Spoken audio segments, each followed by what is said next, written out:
Pelas manhãs de domingo, nós estamos refletindo na Igreja que Ama. Nosso tema de igreja é a Igreja Somos Nós. Esse ano, especificamente, a Igreja Somos Nós, Igreja que Ama.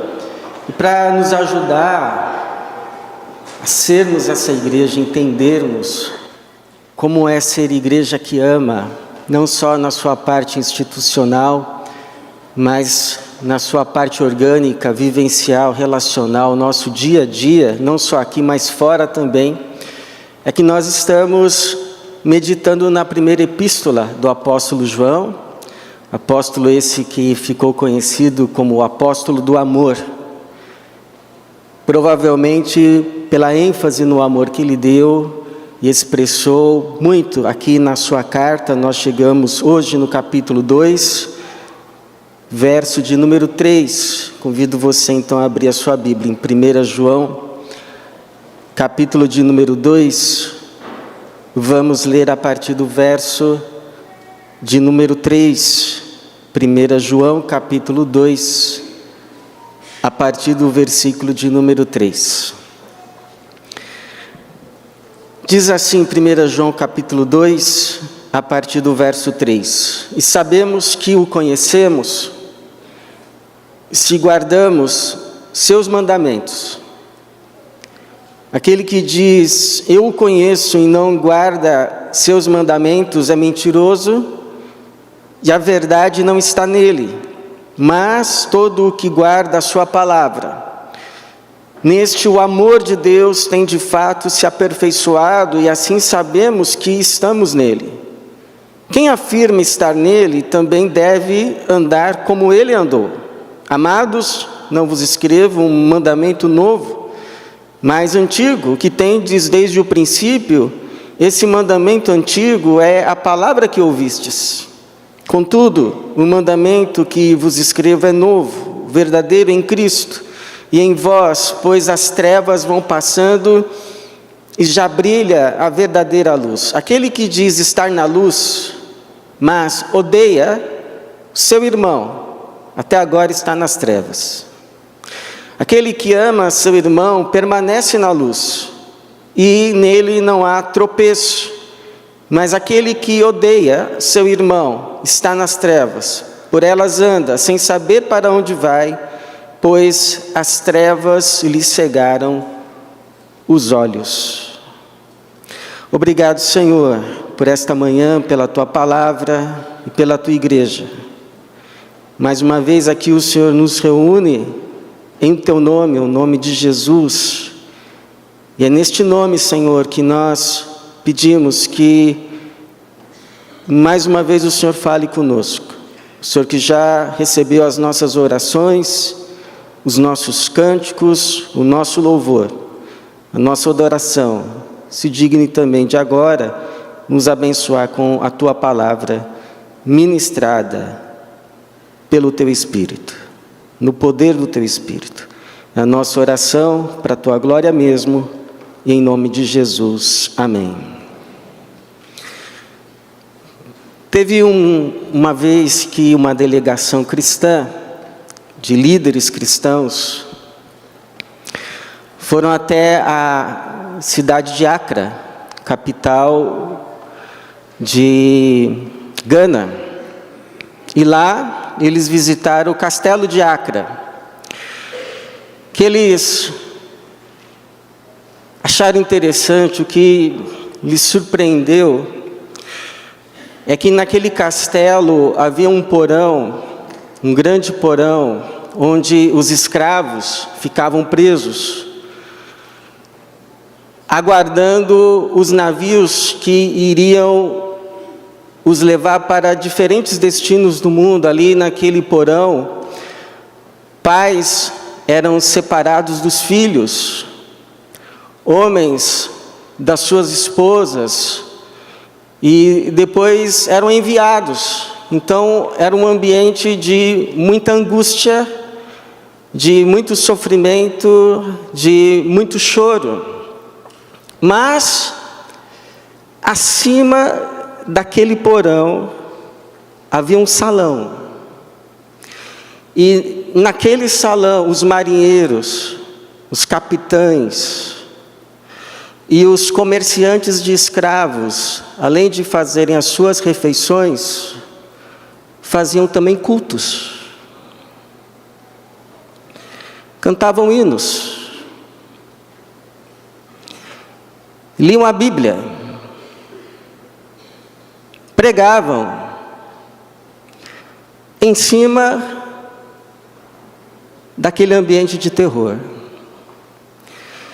E aí aqueles irmãos falaram assim: será que esses nossos irmãos do passado não se aperceberam, não se apercebiam da maldade da qual eles eram cúmplices? E depois chegaram à conclusão de que as próximas gerações podem também fazer a mesma pergunta a respeito da igreja de hoje, dos cristãos de hoje. Será que os nossos irmãos, os nossos pais, os nossos avós não se apercebiam das maldades das quais eles eram cúmplices? A verdade, irmãos, é que todas as vezes que a igreja se afastou de Jesus e do seu caminho, ela fez mais mal do que bem no mundo. Mais mal do que bem. Coloque-se aí no currículo as cruzadas, coloque-se aí no currículo a Primeira e a Segunda Guerra Mundial, em que cristãos guerrearam contra cristãos. E é por isso que hoje muita gente no mundo, ao redor do mundo, olha assim para a igreja e diz: eu não quero isso. Eu não quero isso. E é por isso que o apóstolo João nos alertou a sua geração, e alerta também a nossa, no versículo de número 6, dizendo: quem afirma estar nele, quem tem a profissão de fé cristã, quem afirma, eu sou cristão, verso 6, quem afirma estar nele, também deve andar como ele andou. Ou seja, andar com Cristo implica, resulta no andar como Cristo. Não é possível andar com Cristo sem andar como Cristo. Quem não anda como Cristo, não está andando com Cristo. E a gente sabe que o caminho de Jesus nesse mundo não foi o caminho da conquista. Não foi o caminho do domínio.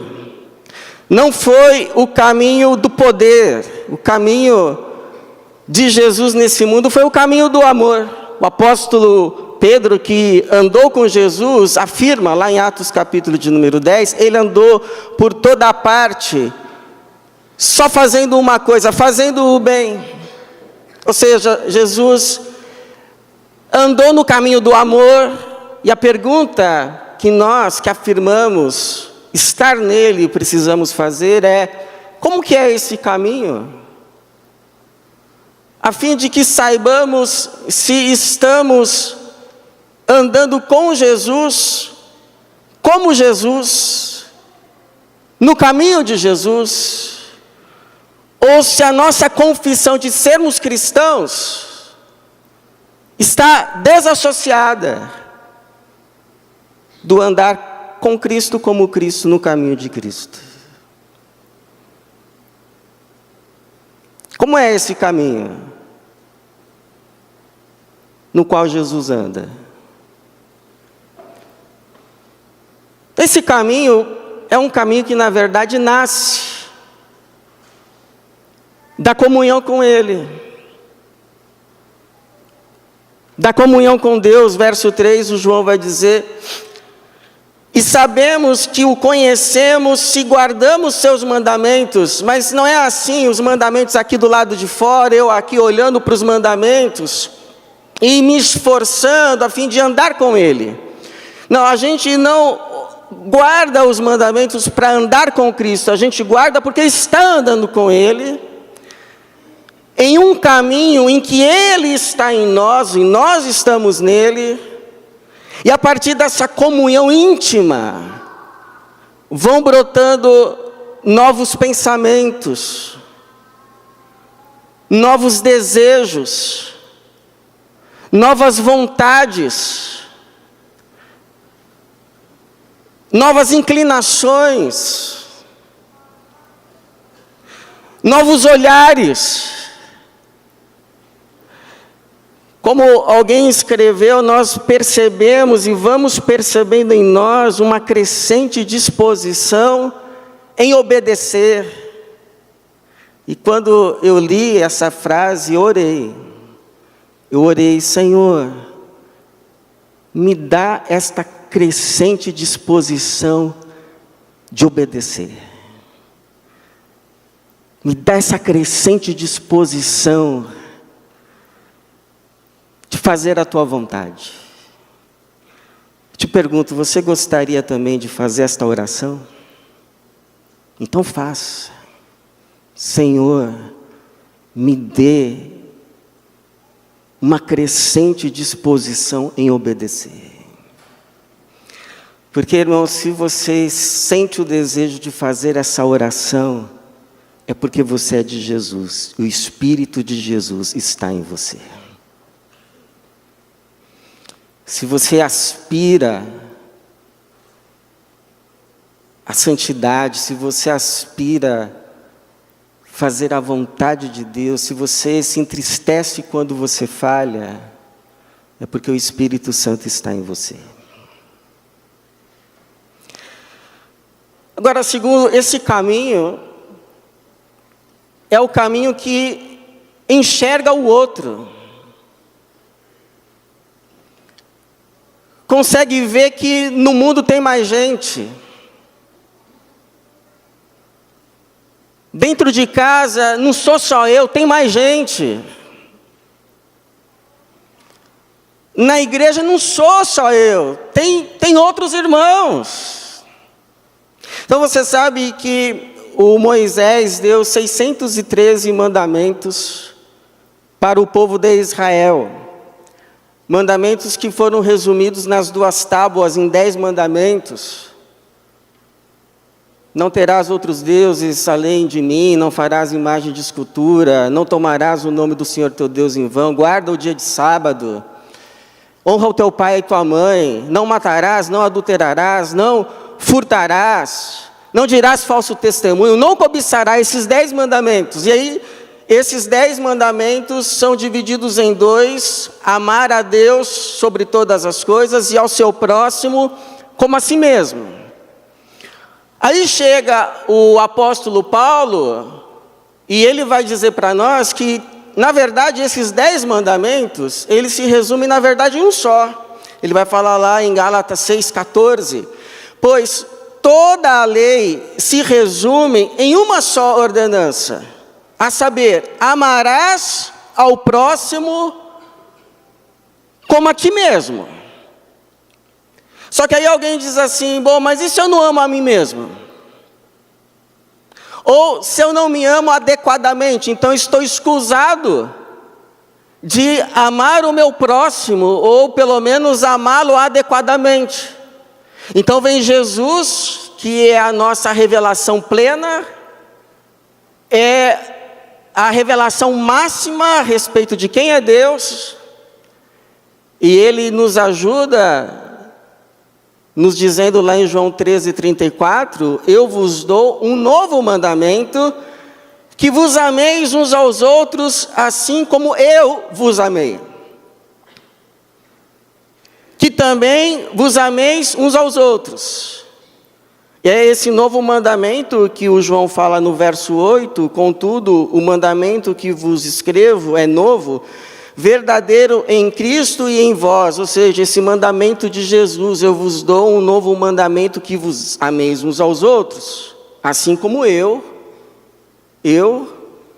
vos amei. Ou seja, a nossa referência de amor é o amor de Jesus.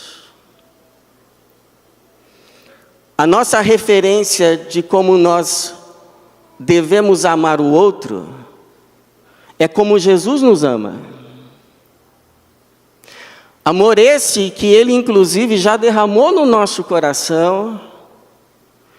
É o amor que não apenas se abstém de fazer o mal ao outro, mas que vai ao outro para lhe levar o bem. Que busca o bem do outro, que inclusive algumas vezes prioriza o outro, que enxerga o outro, que não apenas se faz a pergunta, mas e eu? Mas também pergunta, mas e o outro? Como vai ficar o outro? Nesse supermercado não tem só eu, tem outros. Nesse trânsito não tem só eu, tem outros. Dentro dessa casa não vive só eu, vive outros.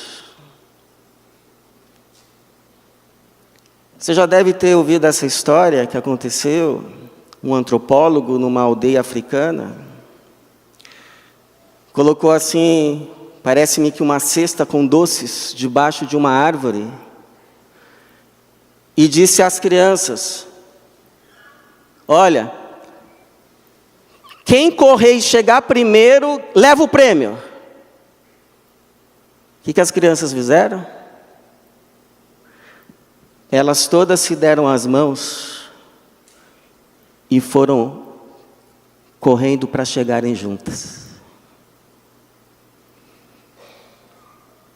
E dividirem o prêmio. Porque não era uma só que queria doce. É por isso que alguns missiólogos dizem que há sinais do Evangelho em todas as culturas. Que haja sinais do Evangelho nas nossas casas. Que haja manifestações do Evangelho no nosso estacionamento.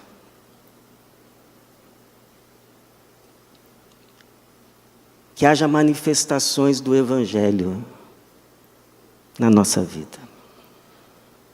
Da presença de Jesus em nós. O amor encarnado. Agora, esse caminho no qual Jesus anda e nos convida a andar com Ele, o caminho do amor, é um caminho progressivo. Porque a gente não aprende a amar como Jesus de um dia para o outro. A gente vai aprendendo à medida que a gente vai caminhando com Ele. É um processo que se inicia na conversão, vai se completar na glorificação, mas que já começou. Já começou. É por isso que o João vai dizer no versículo ainda de número 8... Pois as trevas vão passando. As trevas vão passando.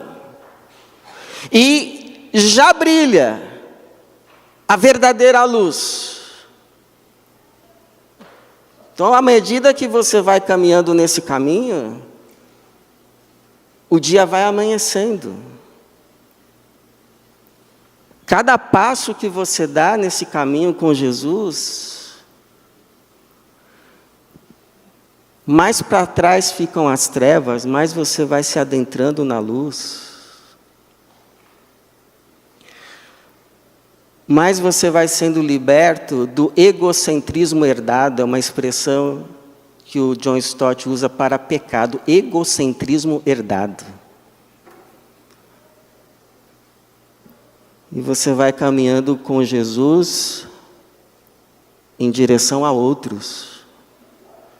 De tal forma que um teólogo já resumiu tudo isso, dizendo que a conversão a Jesus é uma conversão também ao outro. Uma vez que Jesus viveu para o bem de outros. Quem começa a andar com Ele, começa também a viver não apenas para si mesmo.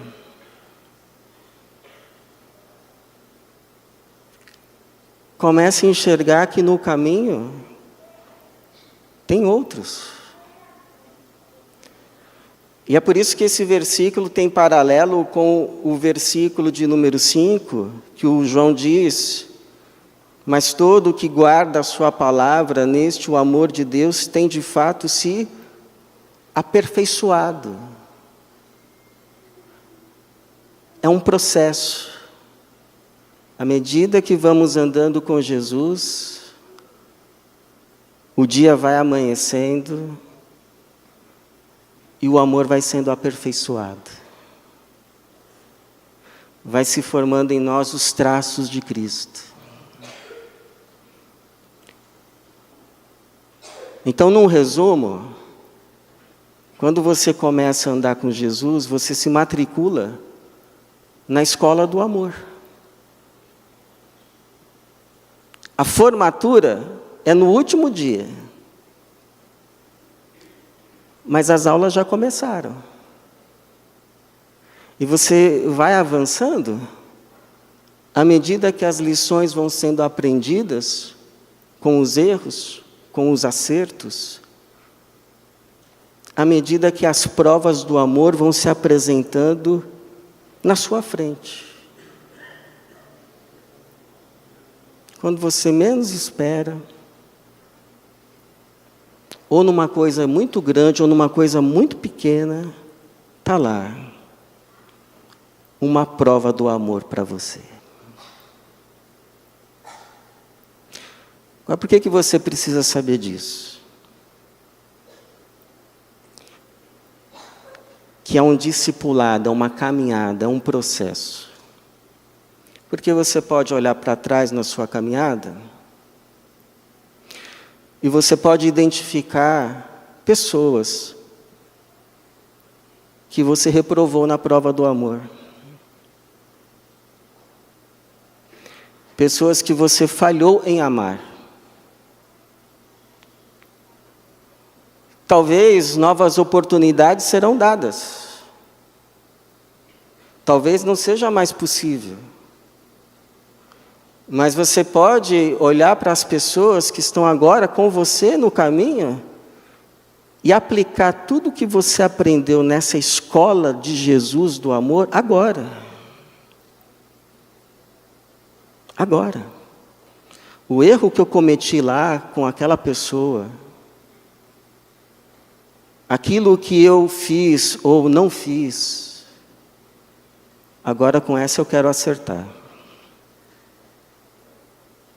Agora essa, eu quero verdadeiramente amar. Então eu te pergunto, para quem a luz de Jesus está apontando no seu caminho? Para você amar hoje. Quem a luz assim de Jesus aponta? Ó, tá vendo essa pessoa? Ame ela. Está vendo essas pessoas que estão com você? Que eu estou te confiando o bem delas nas tuas mãos. Ame essas pessoas. Passe nessa prova de amor. Porque vai ser mais um progresso para dentro da luz, em nome de Jesus. Louvado seja o nome do Senhor, que nos conduz nesse caminho de luz. Agora, esse caminho de Jesus, porque você sabe, irmão, que, na verdade, todo pecado é uma falha em amar. Todo pecado é uma falha em amar. Seja Deus, seja alguém.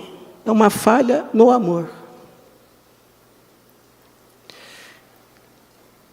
Então, por fim, esse caminho de Jesus, o caminho do amor,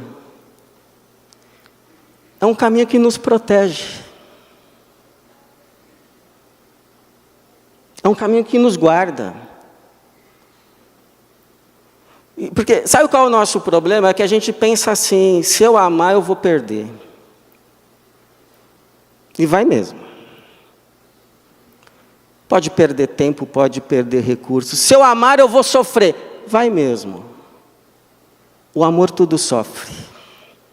Mas sabe de uma coisa? Se você amar, você vai perder menos e sofrer menos do que perderia e sofreria se decidisse não amar. Quando a gente ama uma pessoa, quando a gente ama as pessoas, às vezes a gente pode achar que a gente só está fazendo bem a elas. Mas, na verdade, o maior bem que a gente está fazendo é para a gente mesmo. Porque a gente está protegendo os maiores bens que temos. Porque olha só como o João termina essa passagem. Mas aquele que odeia o seu irmão, ou seja, aquele que não ama o seu irmão. Odiar não é necessariamente querer matar, é não olhar nos olhos. É passar no mesmo corredor, fingir que não viu. Que coisa mais, sabe? Então, mas aquele que odeia o seu irmão, que despreza o seu irmão, está nas trevas.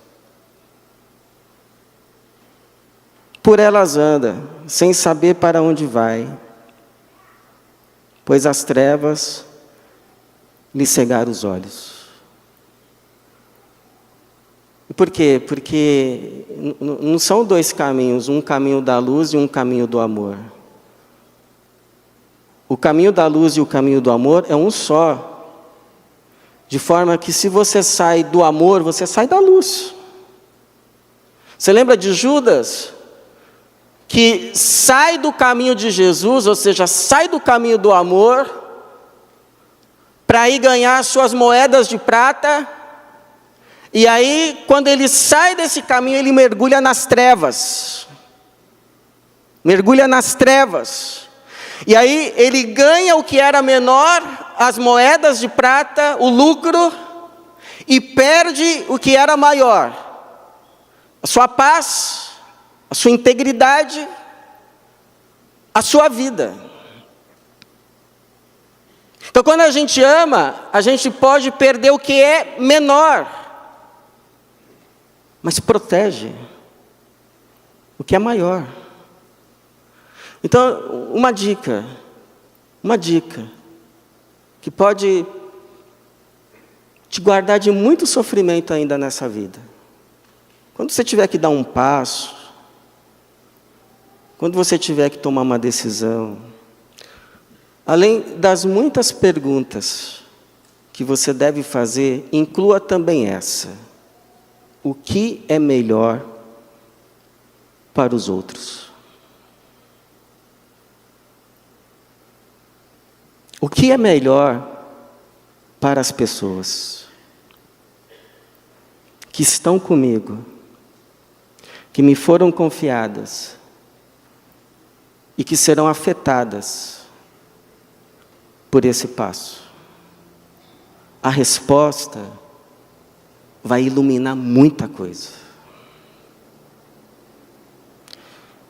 Essas pessoas podem ser a família de sangue? Pode ser, mas pode ser mais gente. Aliás, na maioria das vezes, é mais gente. Lembra quando Paulo estava dividido, não sabia o que escolher, se ele deveria partir, se ele deveria ficar? Olha o que ele escreve em Filipenses 1, 21 a 23. Sinto-me, porém, pressionado de ambos os lados, tendo o desejo de partir e estar com Cristo, pois isso é muito melhor para ele. Todavia, por vossa causa, acho mais necessário permanecer no corpo. E tendo esta confiança, sei que ficarei e permanecerei com todos vós, para vosso desenvolvimento e alegria na fé.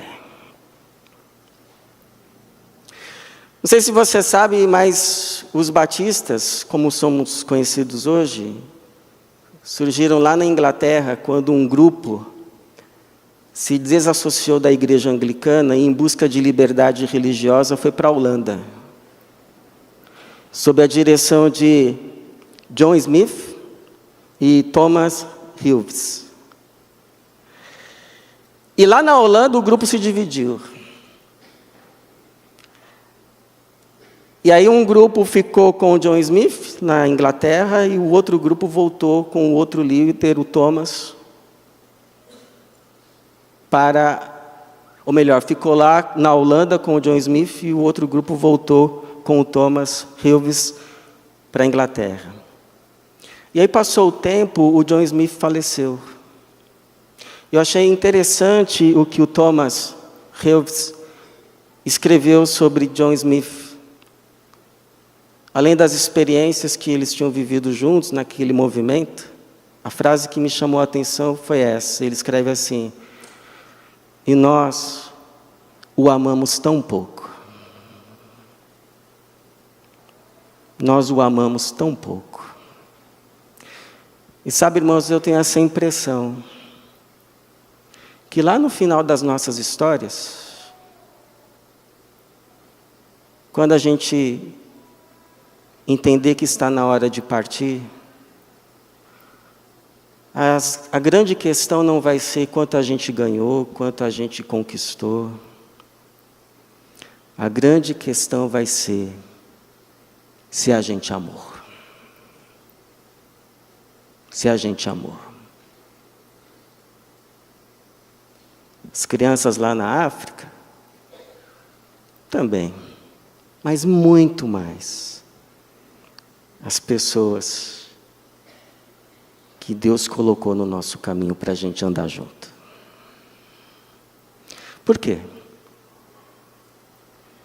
Porque a igreja de Jesus não está aqui nesse mundo para ganhar. Não está nesse mundo para dominar. Não está nesse mundo para conquistar. A igreja de Jesus está nesse mundo para andar com Jesus, como Jesus. E quando ela faz isso, ela cumpre a missão. E isso é o maior testemunho que o mundo recebe. Por isso que João, palavras de Jesus, Jesus disse, João 13,14, nisto, todos saberão que sois meus discípulos, se vos amardes uns aos outros. Que Deus nos dê a graça de andar no caminho de Jesus, com Jesus e como Jesus, para a glória dele e para o nosso bem. Amém, Jesus.